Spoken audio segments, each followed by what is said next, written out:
நாம் இன்றைக்கி பார்க்க போகிற வீடியோ கருவேப்பிலை துவையல். ஃபஸ்ட்டு கருவேப்பிலை துவையல் பண்ணுறதுக்கு தேவையான பொருட்களை ஃபஸ்ட்டு பார்த்துடலாம். 2 கைப்பிடி அளவு கருவேப்பிலையை சுத்தம் பண்ணி எடுத்து வச்சுருக்கேன். கருவேப்பிலையில் ஏகப்பட்ட பெனிஃபிட்ஸ் இருக்குது. அதை நம்ம வீடியோவில் போக போக பார்த்துக்கலாம். நான் 6லேருந்து 7 வரமிளகாய் எடுத்திருக்கேன். உங்களுக்கு காரம் கூடுதலாக வேணும்னா கூட கொஞ்சம் வரமிளகாய் சேர்த்துக்கோங்க. சின்ன கட்டிக்காயும் எடுத்து வச்சுருக்கேன். நீங்கள் தூளாக கூட சேர்த்துக்கலாம். எங்கிட்ட கட்டிக்காயம் இருக்கிறதுனால நான் காயம் யூஸ் பண்ணுறேன். ஒரு சின்ன நெல்லிக்காய் சைஸ் அளவுக்கு புளி சேர்த்துருக்கேன். இது புளி சேர்க்கணும்னு அவசியம் இல்லை, துவர்ப்பு தெரியுங்கிறதுனால சேர்த்துருக்கேன்.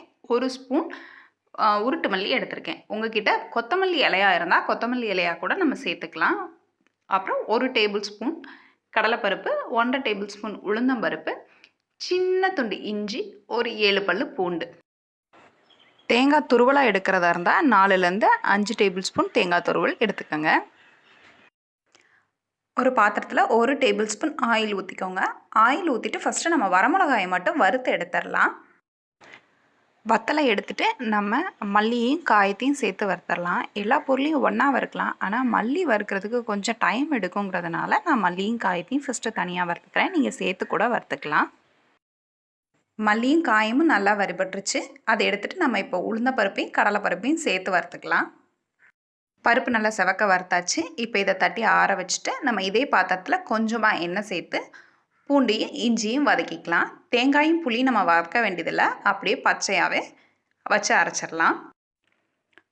பூண்டு இஞ்சி வதங்கினதுக்கப்புறமா நம்ம இதில் கருவேப்பிலையை சேர்த்துக்கலாம். கருவேப்பிலையை ரொம்ப நேரம் வதக்கணும்னு அவசியம் இல்லை, ஒரு 2 நிமிஷம் நம்ம நல்லா பெரட்டி விட்டால் போதுமானது. ரொம்ப வதங்கிருச்சுனாலும் அதோடய ஃப்ளேவர் போயிடும், நல்லா இருக்காது.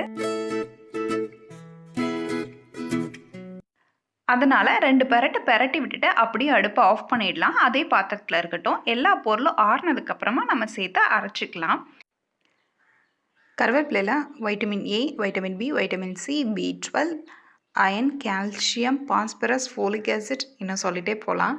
இவ்வளோ சத்து அது உள்ளே இருக்குது. நான் இப்போ வறுத்த பொருள் எல்லாத்தையும் ஒன்றா சேர்த்து கிளறி ஆற வச்சுருக்கேன். ஆறுனதுக்கப்புறமா நம்ம இதை மிக்சியில் போட்டு அரைச்சிக்கலாம் தேங்காய் சேர்த்து. இப்போ நம்ம கருவேப்பிலை சட்னி அரைச்சாச்சு. நம்ம இதை தாளிசம் பண்ணிடலாம். பாத்திரத்தில் எண்ணெய் வச்சு கடுகு சேர்த்துக்கோங்க. கடுகு பொரிஞ்சதுக்கு அப்புறமா நம்ம இதில் துவையலை சேர்த்து 2 பெரட்டி விட்டுறலாம். நீங்கள் 2 தான் வச்சுருக்க போகிறீங்கன்னா நல்லாவே எண்ணெய் ஊற்றி கூட 2 நிமிஷம் பெரட்டி விட்டு ஆஃப் பண்ணிவிடுங்க.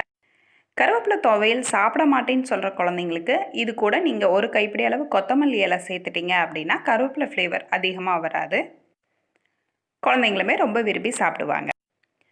உங்களுக்கு இந்த வீடியோ பிடிச்சிருக்குன்னு நினைக்கிறேன். இந்த வீடியோ பிடிச்சிருந்துச்சுன்னா எனக்கு லைக் பண்ணுங்கள். இதை செஞ்சு பார்த்து எப்படி இருந்துச்சு அப்படின்னு நீங்கள் எனக்கு கமெண்ட்டில் சொல்லுங்கள். அப்படியே மறக்காமல் நம்மளோட சேனலை சப்ஸ்கிரைப் பண்ணுங்கள். தேங்க்யூ. மறந்துட்டேன் பாருங்கள் உங்களுக்கு ஒரு டிப்ஸ் சொல்ல. இப்போ நம்ம இதில் தண்ணி சேர்த்து சட்னியாக பண்ணலை, துவையலாக பண்ணியிருக்கோம் இல்லையா, அதனால் இந்த மிக்சியில் கழுவிட்டு உள்ள தண்ணி இருக்குல்ல, இது வேஸ்ட்டாக போயிடக்கூடாது இல்லையா, அதனால் நான் இதை இன்றைக்கி வைக்கிற குழம்புல சேர்த்துக்கிறேன். குழம்பு நல்ல வாசனையாக தூக்கலாக இருக்கும்.